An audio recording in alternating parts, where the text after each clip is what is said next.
Now it's time for discussion. Teraz bude priestor na diskusiu. Chvíľu ešte počkajte, pred otázkami chcem povedať pár poznámok, pravidlám diskusie. A keď dobre viem, že väčšina z vás, ktorí chodia na naše akcie, ich poznajú, tak ich len pripomeniem. Kto má záujem, tak môže sa prihlásiť, vidím, že už pár rúk je tu hore. Potom teda poviem asistentovi alebo asistentke, aby vám priniesol mikrofón, takže počkajte na mikrofón. Môžete sa predstaviť, to je dobrovoľné, ale povedzte, prosím vás, či poviete svoju otázku v slovenčine alebo v angličtine, aby sa mohol pán profesor pripraviť. A položte svoju otázku alebo pripomienku maximálne v rozmedzi 2 minút, aby teda ostal časový priestor, čo najviac diskutujúci. Takže poprosím, vy prvý záujemca, takže mikrofón poputuje k vám, počkajte chvíľu. Kde máme mikrofón? Mikrofón is going there. Nie, počkajte. It is not working. Šimon, tu môžeš doniesť svoj mikrofón? Áno, je tu, nech sa páči. It is. Yeah. So, my name is Raichani. I am a scientist, medical doctor, and I work all my life in science. I think what I didn't listen to much in your lecture was the power of knowledge. The power of knowledge is something which drives us further. And I think science is just trying to find out this knowledge, to put it down, to write books and so on. All my life I was writing books and research papers. Not many people have read them, but some, yes, I did. And I think what is essential for the human prosperity is the knowledge. Discovering the rules of nature, to understand what is going on outside our mind. I think you may comment as if I am true or not. So I think I have to finish because I have only 2 minutes. Thank you very much. Thanks. I certainly agree with the statement that ultimately what we are interested in, what makes us all better off in the long run, is an expansion of human knowledge, to be sure. But what I'm trying to focus on here is something a little bit more narrow and more specific. So look, every time I write an article or a book, I expand the human knowledge frontier.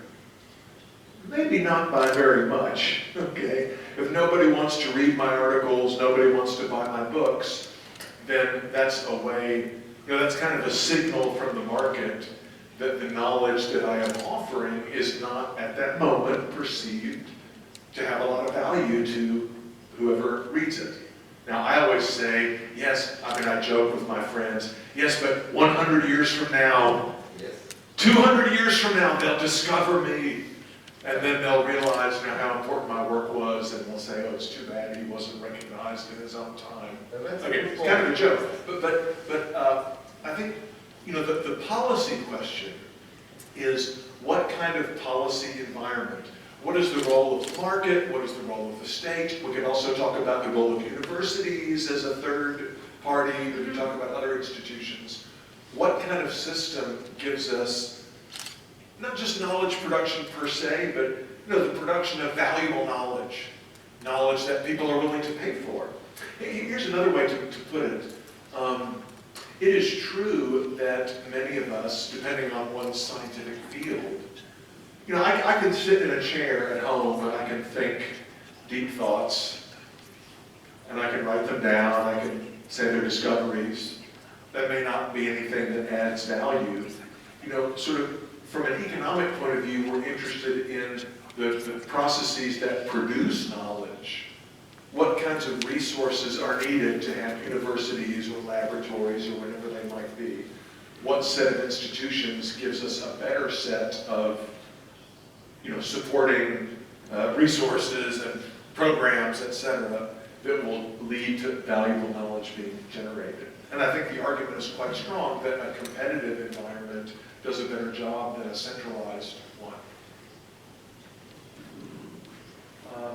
Ja som teda upresniť tie naše pravidlá, lebo teda prvýkrát máme mikrofóny na stojanoch a nie je to teda len pre parádu, ale je to z hygienických dôvodov, takže opravujem, mikrofóny nebudú nosené k vám, ale vás poprosím, kto má záujem, vidím už toto, čo to na nech sa páči, môžete mikrofón podísť.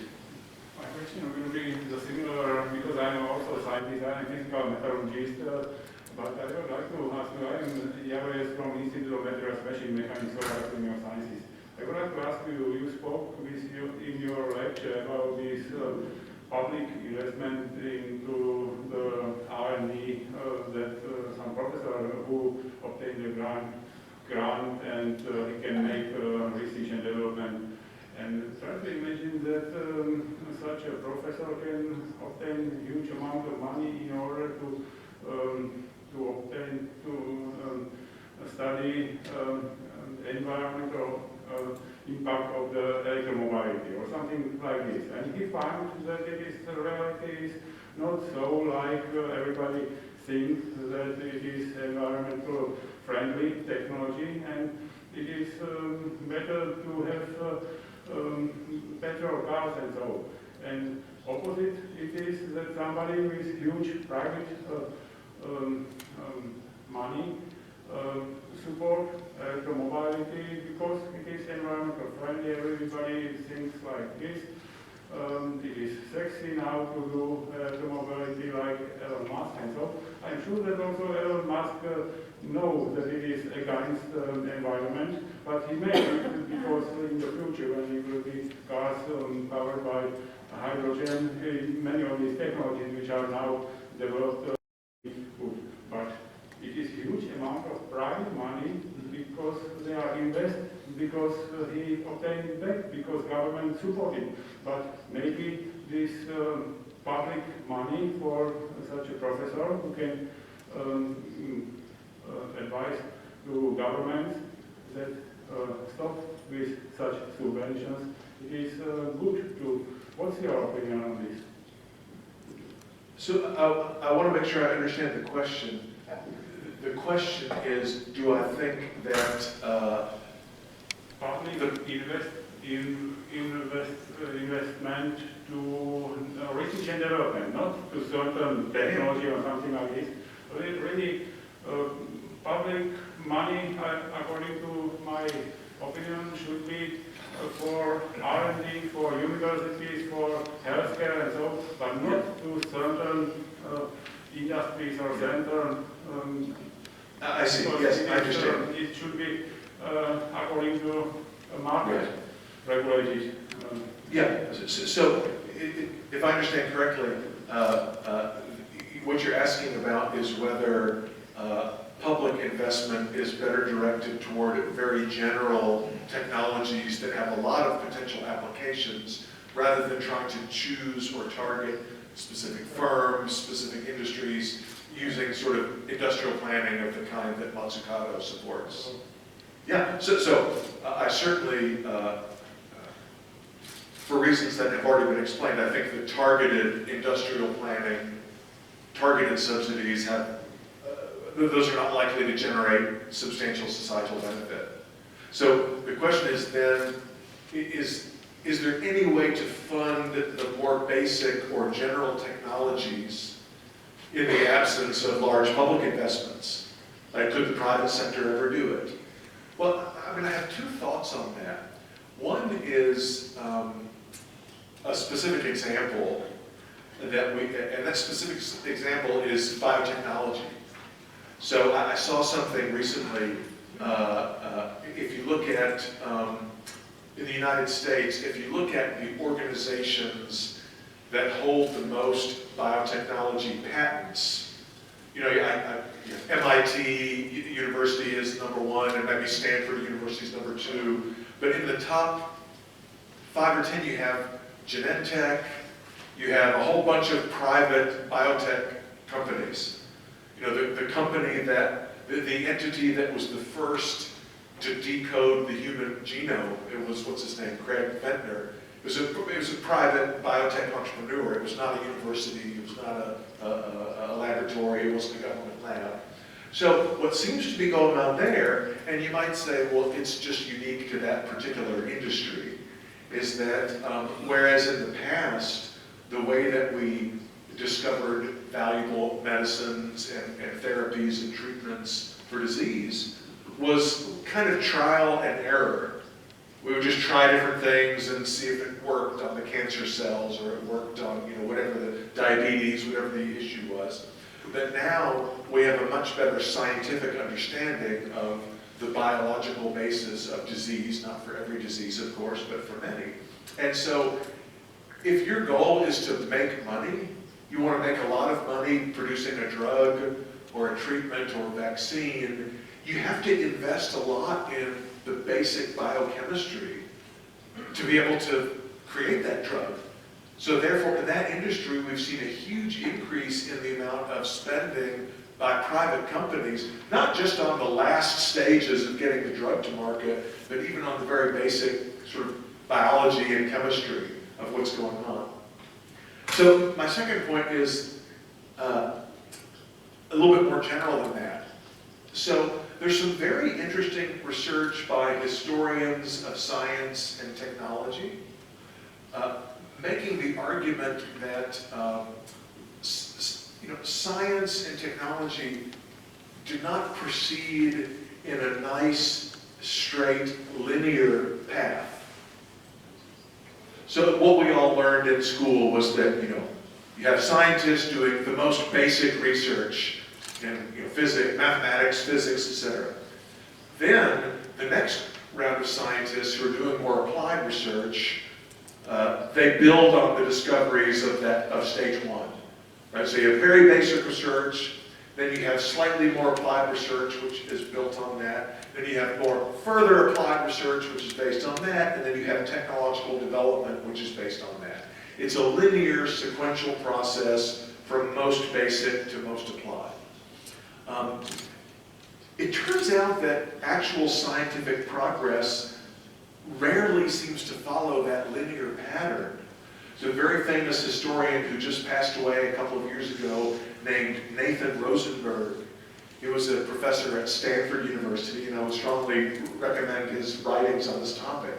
He said it's really a non-linear, circular, and sort of messy process in which sometimes scientists are motivated to study things in the laboratory, leading to basic discoveries, because someone else already did the development. So in other words, private firms, they invent something, and then the scientist says, gee, I wonder why that works. I need to go into the lab and do some basic research to figure out why on earth does that product work the way it does. So many times, technology comes first, and basic research comes second, rather than the way that we've typically understood it. The implication is that maybe we get more and better basic research by allowing for a vibrant and robust applied research and technology sector. So it may not be the case that if you took away the government funding for basic science, all the applications would fall away. That's what people like Matsukato are saying. If you did not have the government doing the basic research on networking protocols in the 1960s, then we would never have a commercial internet today. That may not be correct. It may be that we would have had a commercial internet anyway. It just might have looked a little bit different from the one that we now have. And we might still have later come to understand some of the underlying sort of basic ideas that make it work. It's a little bit like the old joke. I mean, at least when I was a kid, maybe you do it now. You can turn on the television and watch a show, and what does the average person know? Well, I know if I turn the switch, a picture appears, and if I press this button, it changes to a different program. How does it work? I have no idea. Right? Most of us have no idea how the things we use actually work. We just know that they work. And it may be possible for engineers to make these things work better, even without understanding all of the underlying basic science.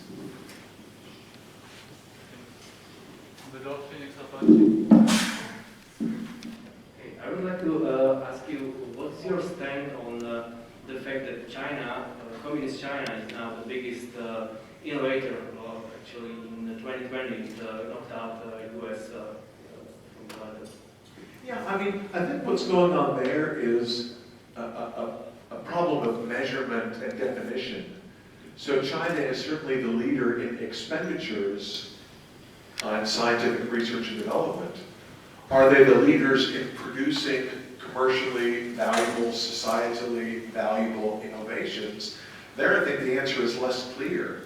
I mean, you have the problem, those of you who have studied the great economists, like Ludwig von Mises in particular, you have an example of what Mises called the problem of economic calculation. You know, you have the ghost cities, so-called ghost cities in China. I just saw a video the other day where they were demolishing some apartment buildings that had never had anyone live there. Right? The Chinese government is building cities and building factories out in the countryside that can accommodate 1 million people, and no one ever lives there. And eventually they have to shut it down or they tear the thing down. Right? I think you have something similar going on in the Chinese tech sector. I mean, look, China is a powerful country, and you have some great universities and great laboratories there, so there's no doubt that there are many great entrepreneurs and great innovators in China. But I would not conclude from some of the official statistics indicating that, you know, China is outpacing the West in this or that measure, that they're actually producing more valuable technologies, more useful technologies. Who knows? I mean, in the future, maybe that will be the case. I don't think it's necessarily the case today. Again, you can spend a lot of money in a centrally planned system on whatever you want. An example I sometimes use with my students is, think about the Great Pyramids in Egypt. You know, the pyramid in Giza. That really wasn't a product of private entrepreneurs on the market. It was some king, the pharaoh, decided he wanted a tomb for, I don't remember, was it for himself or maybe for his ancestors. And depending on which historian you ask, he used either slave labor or some kind of hired workers from the public treasury to build this giant pyramid. And boy, it's great for us today in the 21st century, because we can go look at it as tourists. We can marvel at the pyramids, and you know, it brings in tourist dollars to the Egyptian economy and so forth. You know, and you can say, look, would private enterprise have built the pyramids? Probably not. Does that mean it's a good thing that slave labor built the pyramids? No, not really. I mean, government can do a lot of things. Everybody, young man, had to go Yeah. to work, like the military service. So it was obligatory for each young man to go for a year or half a year, work on the pyramid. Yeah. But my point is, without the power of government compulsion, if the king hadn't given the order, people wouldn't have done it. No, a private Egyptian businessman or businesswoman in that day would not have built the pyramids as a profitable commercial investment, right? The question is it good that we have the pyramid? I mean, was it worth the opportunity cost of all these people's labor for however many years they had to spend? I mean, what else could the Egyptians have had in that day if so many resources had not been developed, had not been devoted to, really, let's face it, a vanity project for Pharaoh? This is a way of Pharaoh demonstrating his greatness. I mean, did that benefit the people of Egypt? Probably not. You know, I don't know if you have any of them here, but you know, you look at the former Soviet Empire. Look, is it Kazakhstan? I think you know you have these horribly ugly these giant concrete statues, you know, that the dictator made to praise himself and so forth. You know, would private industry have produced that? Probably not. And that's a good thing, right? I mean, we don't want that. We don't want that thing. So I think the Chinese system suffers from the problem, as identified by Mises, of not knowing whether the thing you're building, whether the research you're doing has value or not. So you just sort of do it, but you don't really know if that's a good use of those scarce resources. Páči tu v prvom rade som videl, nech sa páči. Mr. Klein, you live in the USA, and I would like to be interested to view Europe versus USA in the sense that innovations as a groundwork for them. My impression, if I look at the Biden administration, for example, it's a big infrastructure, it's going to the big government, big regulation. In Europe, I have a similar feeling, so I would like to hear your opinion about how that compare USA versus Europe in this sense. Thank you. Yeah, I think it's very similar. I think that actually really both the US and the EU, I think, have been following the same general trend for many, many years. Even the 4 years of Trump were really not that different from the path that the US was already on. You had some different language and rhetoric and, of course, all kinds of political disputes. But government spending as a share of GDP did not fall at all during the Trump administration. It rose just like it has in every previous administration. Obama is more explicit. Biden is more explicit, as was Obama. There was a famous speech Obama gave talking about tech companies, you know, Steve Jobs, Elon Musk, whatever, and he said, I don't have the exact quote, but he said something like, if you're an entrepreneur and you're proud of your success and everything that you've built, you didn't build that. The taxpayer built that, right? You're free riding on all of the public investments that government has made in education and infrastructure and basic science and blah, blah, blah. He actually got a lot of pushback. It was a sort of a badly phrased, it was a clumsy thing to say to a bunch of entrepreneurs. You think you're proud of what you built? You didn't build that, the government built it. I mean, it's kind of crazy.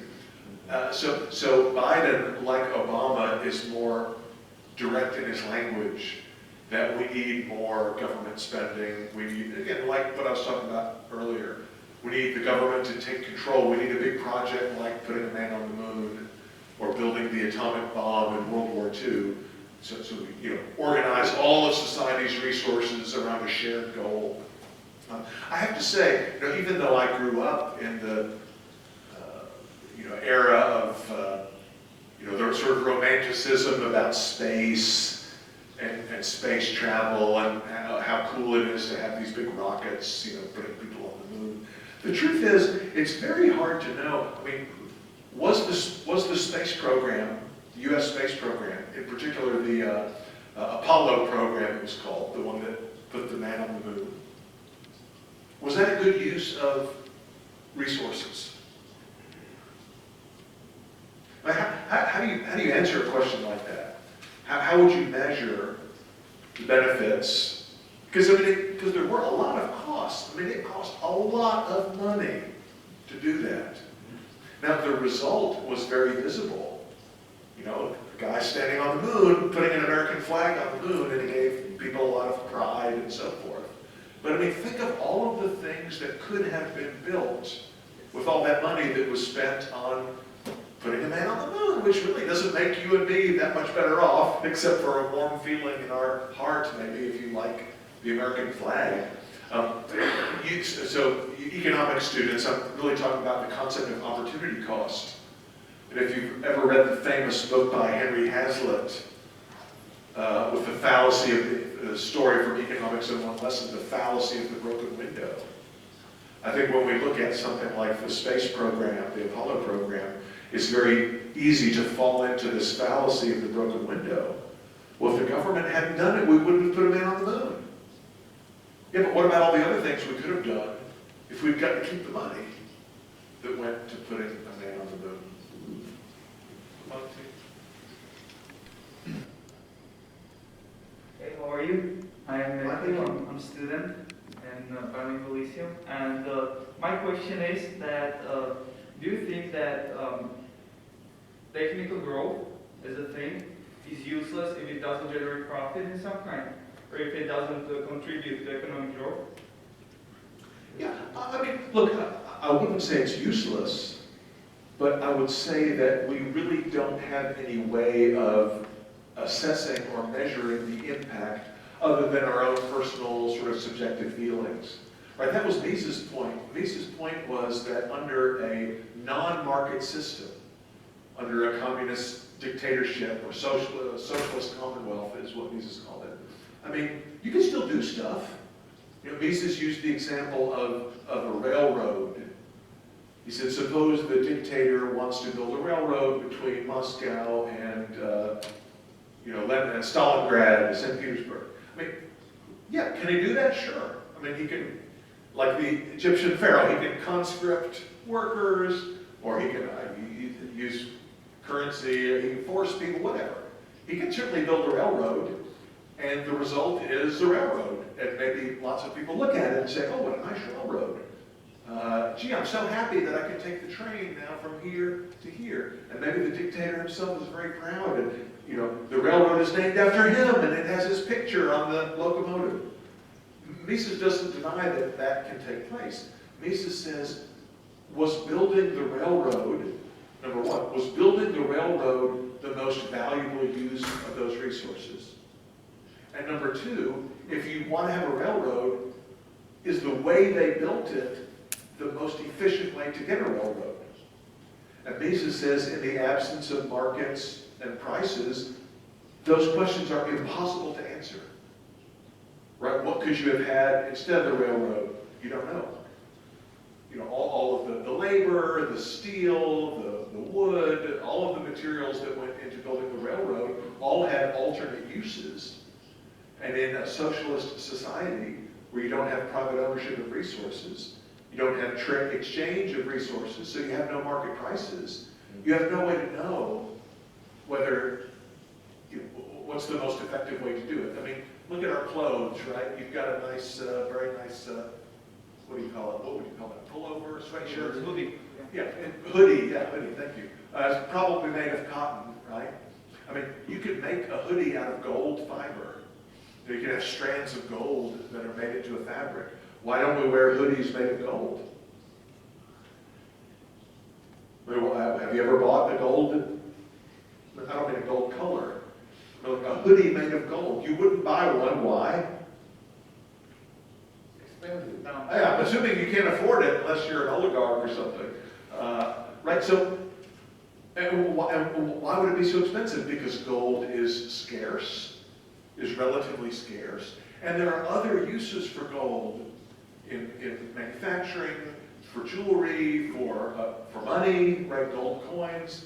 That's making the gold into a thread, which you then make into a hoodie, is not a very good use of gold. The way we know that is because it's a lot cheaper to make it out of cotton than to make it out of gold. We only know that because we have a market price for cotton and a market price for gold.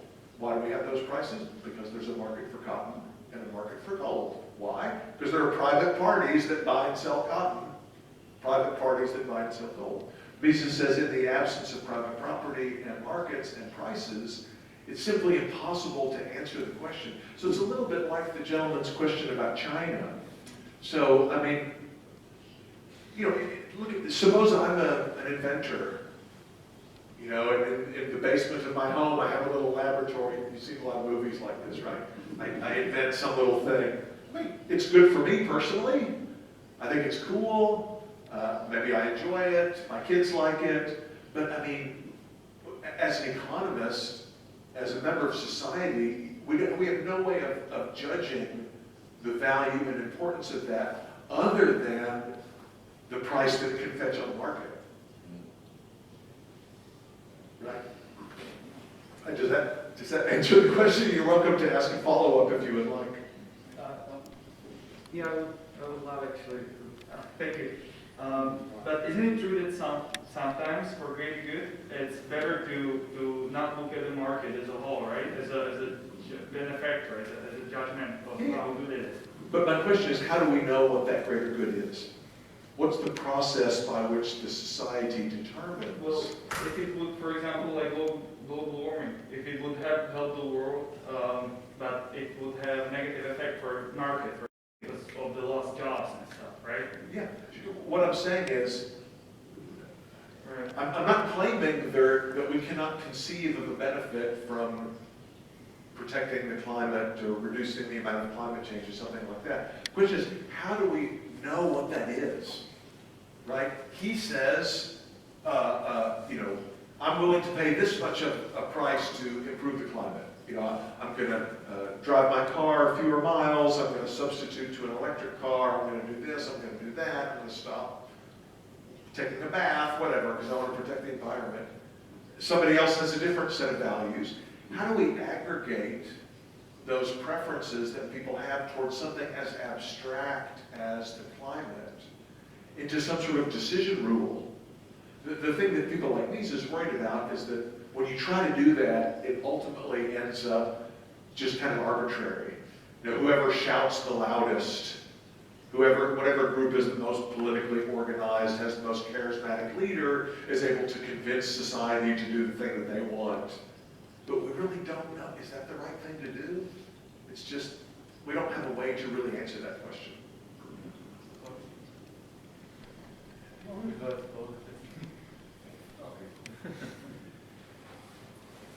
So first of all, good evening, and I wish you have a nice day in Slovakia.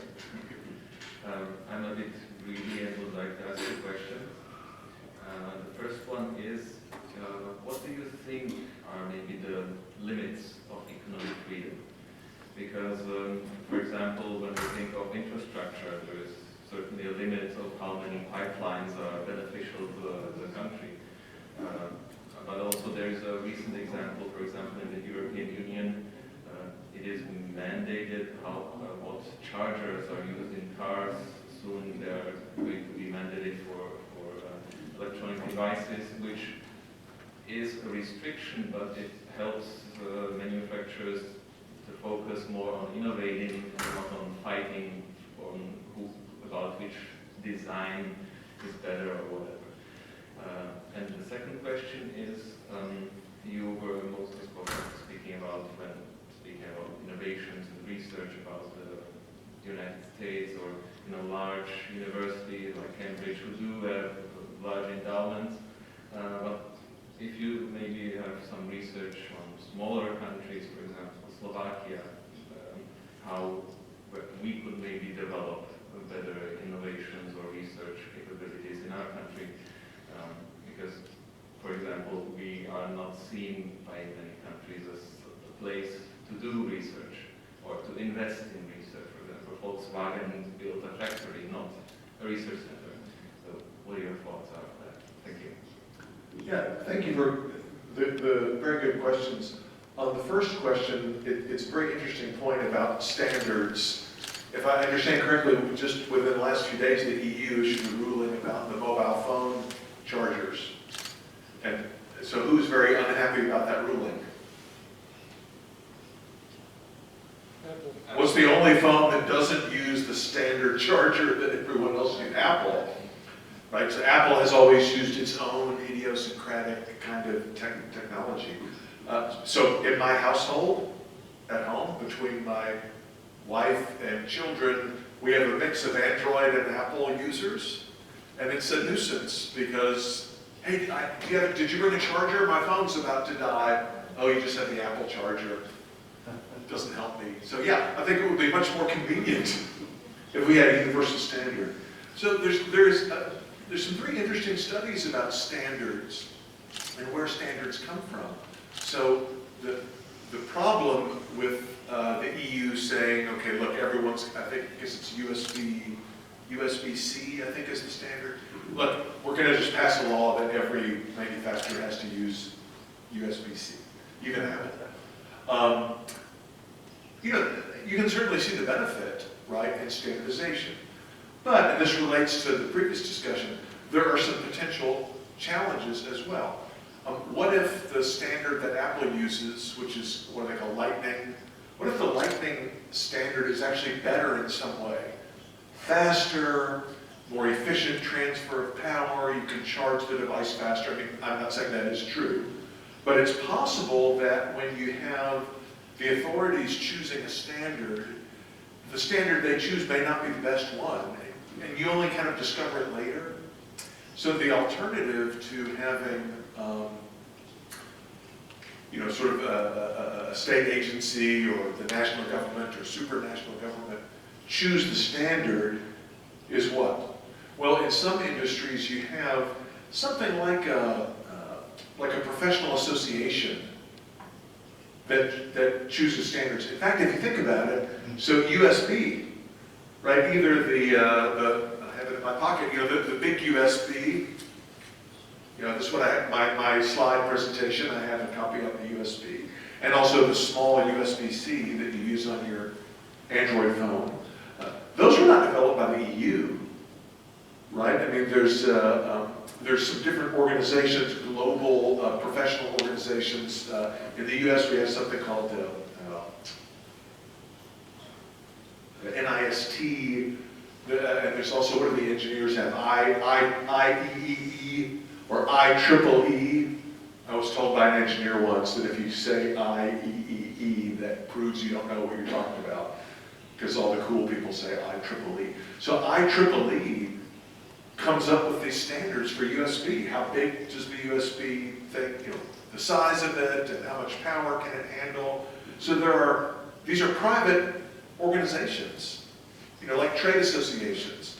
Their members recognize that there are some benefits to standardizing, and so they just choose a standard amongst themselves. They can't force someone else like Apple to adopt the standard, but in many cases you find a kind of a convergence anyway, even in the absence of a mandate. Like, think about file formats, right? What has become almost a universal format for a digital, for a document is PDF. To my knowledge, there's never been any rule issued by the EU, by the United States Congress, or by any government agency that, you have to put your document in PDF. It's just, everybody has figured out that, yeah, there are advantages, and, this PDF standard is owned by, it's a proprietary standard owned by Adobe. But Adobe has licensed that technology to hundreds of thousands of other companies, and I think now it's even kind of an open standard on the web. So anybody can produce a PDF reader. You can all open a PDF on your phone with a number of different apps and so forth. So sometimes the market will converge on a standard anyway, even in the absence of a nationally imposed standard. So then the question would be, what process is more likely to lead to a standard that works well? Kind of voluntary negotiation among different companies, or where the EU or whoever just sort of imposes a standard. And I'm sorry, I forgot the second question. Can you please remind me again? So the second question was for small countries such as Slovakia or who doesn't have a reputation as a research hub, for example. Yeah, that's a great question. So, I don't presume to have enough expertise in Slovak history, culture, etc., to have a very specific answer. But I think it's interesting, if you look at different countries, smaller countries, right? Which smaller countries have done reasonably well, even though they don't have huge endowments of resources and population and so forth.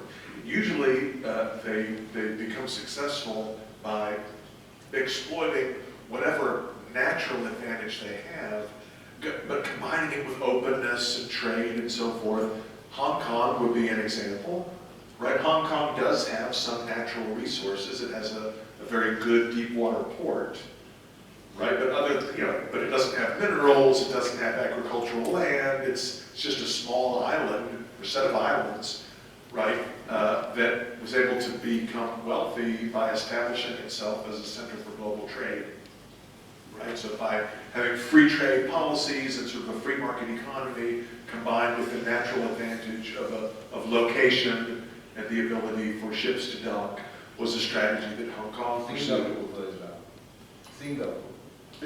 So Singapore is a little bit more complicated. Singapore didn't exactly have industrial policy in this sort of socialist sense, but Singapore did have a stronger government role in trying to build up infrastructure.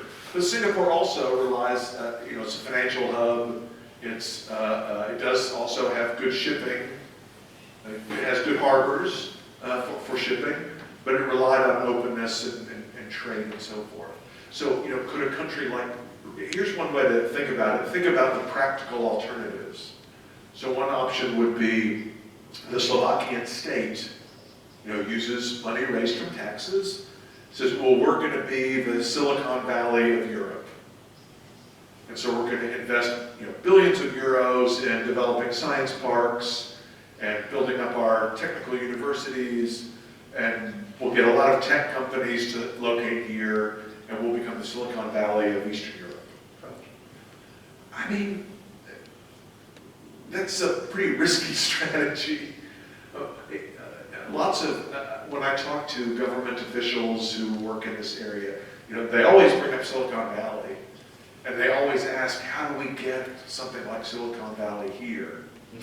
And the right answer is, I have no idea. Because Silicon Valley wasn't created by anybody. But Silicon Valley resulted from a unique combination of a very good research university, Stanford University.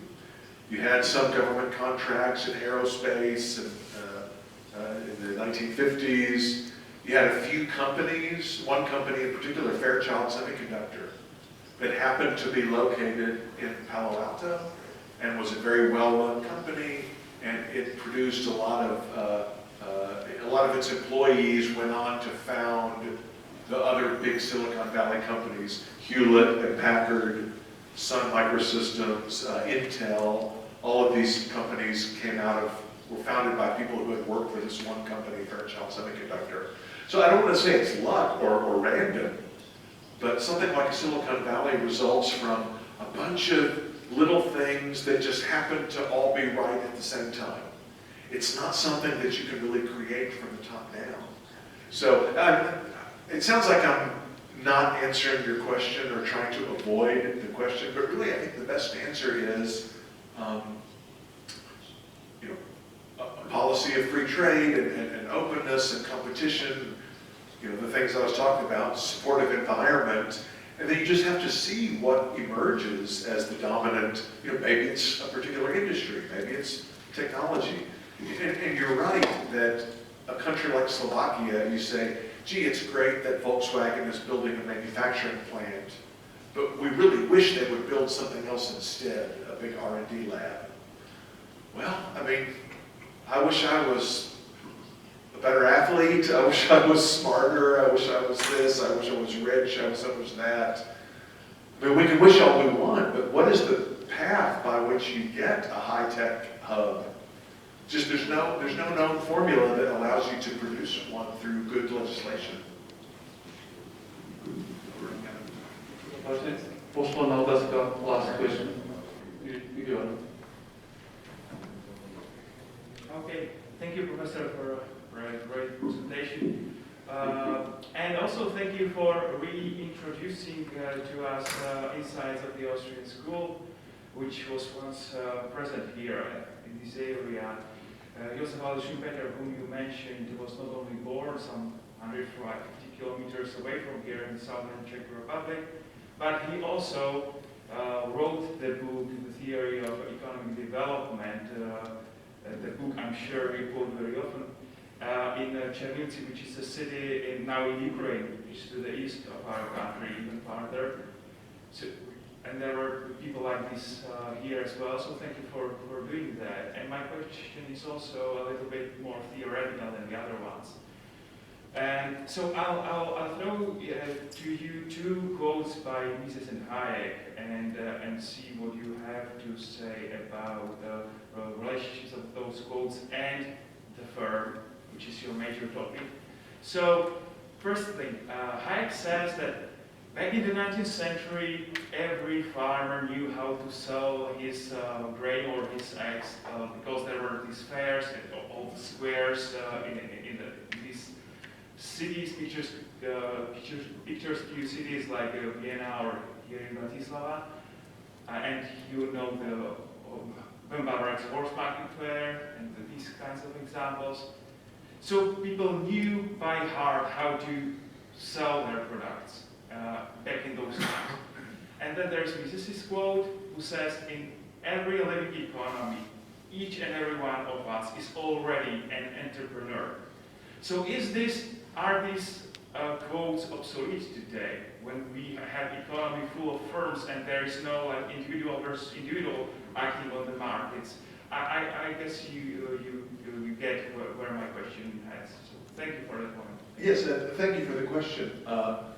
So I certainly don't think those fundamental insights are obsolete or no longer apply. But I find it useful in my own thinking about this topic to, we need to always want to be clear in our definition of terms. And this is something I didn't do or I skipped over in the interest of time. But there's sort of a broad notion of what it means to be entrepreneurial or to act as an entrepreneur. And then there's a more narrow, specialized meaning. So in the broad sense, you're exactly right. As Mises points out, we are all entrepreneurs. So Mises defines entrepreneurship as a certain kind of purposeful action under conditions of uncertainty. So, I make some investment, and I don't have a guaranteed return, right? I have some anticipation or belief. Mises calls it an appraisal. I make an appraisal of future prices, future market conditions on the basis of which I act, hoping to realize a profit and to avoid a loss. Well, look, you could say, each of you, not you because you had to be here, but each of you who came here to this lecture, right, there is a cost. I don't think you didn't have to pay when you walked in, but there's an opportunity cost of your time. You could have spent the last 2 hours doing something else. And so why did you pay that cost? Because you were hoping it would be a good lecture, and there would be a good discussion, and you would enjoy it, and maybe you would learn something, and get to make some new friends, whatever. So, I would like to think that each of you, as you go home tonight, you will be saying, wow, that was so great. That guy was the best. That was the best lecture I've ever heard. And I even was reminded where Schumpeter's birthplace was and where he wrote the theory of economic development. Gosh, I'm so glad I came to the lecture tonight. So we could say that you kind of earned a profit, not a profit we can measure in currency, but you got a benefit, a subjective perceived benefit greater than the cost. And of course it's possible, it's theoretically possible, but I don't expect this, that one of you might go home tonight and think, well, that was terrible. Right, that was a waste of 2 hours. I'll never get those 2 hours of my life back. Why did I do that? I didn't learn anything. I was bored. It was just awful. Right, that person would have earned an economic loss. So your decision to come here was an entrepreneurial one. And if you correctly anticipated that the benefits would be greater than the cost, you earned a profit. If you were incorrect and disappointed, then you earned a loss. So we could say this is an entrepreneurial act in just your decision to come here. But, that is true, but that's not an especially interesting or important aspect of entrepreneurship. That's sort of entrepreneurship in the broad sense. All human action under conditions of uncertainty is entrepreneurship, as Mises defines it. But it's like nobody cares about your decision to come to a lecture. You could also think of sort of a narrower notion of entrepreneurship referring to professional, specialized actors in the market who acquire resources, inputs into production, factors of production, paying with money, and they do so in an attempt to combine those factors of production into goods and services that they will sell on the market. Their goal is to maximize their money profit. That's a different I mean, those are not the only entrepreneurs in the world, but those are the entrepreneurs whose decisions have a big impact on, economic growth and so forth. So most of the time in these conversations, we mean by entrepreneur this sort of narrow commercial sense. But that does not take away from the fact that all of us act as entrepreneurs in the broad sense, every time we get out of bed and leave the house, in the morning.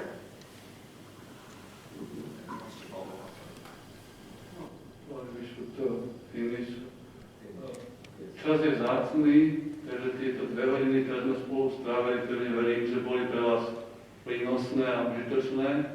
Ja ďakujem, že ste si vybrali naše podujatie, že ste spolu s nami strávili tieto 2 hodiny.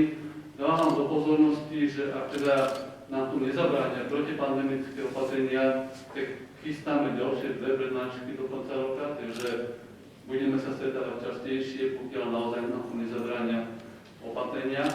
Takže ešte raz vám ďakujem, že ste prišli, ďakujem nadácii Štefániky a všetkým partnerom za podporu a spoluprácu a osobitne ďakujem pánovi profesorovi za jeho prednášku a diskusiu. Thank you very much.